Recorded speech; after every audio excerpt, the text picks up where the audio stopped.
Nag-extend nga sina Kim Chiu at Paolo Avellino para mag-enjoy muna sa kanilang bakasyon sa Amerika kaya't hindi pa umuwi sa Pilipinas.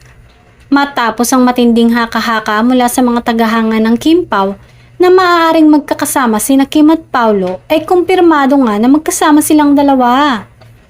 Nakita ang rumored couple sa isang lugar sa Amerika. Kasama nila ang kanilang kaibigan na si David Milan. Labis naman ang kasiyahan ng mga fans ng Kim Pao dahil dito.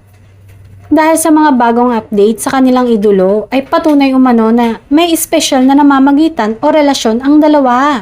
Ang mga larawan at balita mula sa kanilang biyahe ay naging viral sa social media. Dahil kitang-kita na masayang-masaya ngayon at nag-e-enjoy sa oras na magkakasama sila. Sa kabila ng mga spekulasyon, ang mga tagahanga ay patuloy na umaasa na may mas magandang balita ang mga ito pag-uwi ng Pinas.